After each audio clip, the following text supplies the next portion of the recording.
Ludo খেলায় একটি ছক্কা পরপর দুইবার ছোড়া হলে মোট কত রকম ফলাফল পাওয়া সম্ভব? তো এই টাইপের অঙ্ক আপনারা কীভাবে করবেন জানেন? ছক্কার কোথায় কয়টা? ছয়টা, অর্থাৎ 1 2 3 4 5 6। তাহলে একবার ছুড়লে হচ্ছে 6, আরেকবার ছুড়লে হচ্ছে 6, গুণ হবে হচ্ছে 36।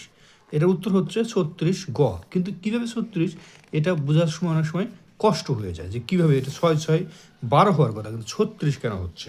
তো চলুন আমি আপনাদের দেখাচ্ছি 36 কীভাবে হচ্ছে। তো মনে করেন এটা হচ্ছে পরপর কবে একটা ছক্কা দুবার নিক্ষেপ করতে হচ্ছে। এটা মনে করেন প্রথমবার, এটা মনে করেন দ্বিতীয়বার, ঠিক আছে?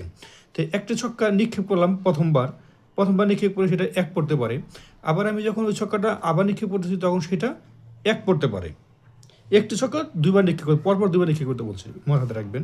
তা আমি আবার আমি এই ছক্কাটা এটা 1 না পড়ে এটা আবার মনে করেন যে একই পড়লো, এটা একই পড়লো, এটা দ্বিতীয়বার করলে 1 না পড়ে এটা 2 পড়তে পারে। আবার প্রথমবার আমি কী করি সেটা একই পড়লো, আবার আমি যখন দ্বিতীয়বার নিক্ষেপ করতেছি তখন সেটা 1 বা 2 কোনোটাই না পড়ে সেটা 3 পড়তে পারে। আমি যখন প্রথমবার নিক্ষেপ করতেছি তখন সেটা 1 পড়তেছে, আবার যখন আমি দ্বিতীয়বার নিক্ষেপ করতেছি একই সংখ্যা সেটা 1 2 3 নাই পড়তে পারে, সেটা 4 পড়তে পারে। আবার যখন একই পড়তে পারে প্রথমবার এটা 5 পড়তে পারে, আবার যখন এটা একই পড়তে পারে আবার এটা কী বলতে 6 পড়তে পারে, ঠিক আছে? এটা হচ্ছে একটি ছক্কা, এটা কিন্তু সম্ভাব্য, ঠিক আছে? এটা একবার নিক্ষেপ করতেছে, দুইবার নিক্ষেপ করছে, এটা একবার, ঠিক আছে? তাহলে এখন দেখা যাচ্ছে এখানে বারবার 1 পড়তেছে, এটা কিন্তু ভিন্ন ভিন্ন সংখ্যা পড়তেছে। তখন এখন আমি মনে করি এটা 1 ধরছি। এখন এখানে যদি মনে করেন যে 1 না পড়ে প্রথমবার যদি মনে করেন 2 পড়ে, প্রথমবার 2 পড়তে পারে, পরের বার 1 পড়তে পারে। প্রথমবার দেখা যাচ্ছে বারবার এটা বারবার এটা 2 পড়লো, এটা 2 পড়লো, এটা 2, এটা 2, এটা 2, বারবার এটা এভাবেই পড়তেছে মনে করেন।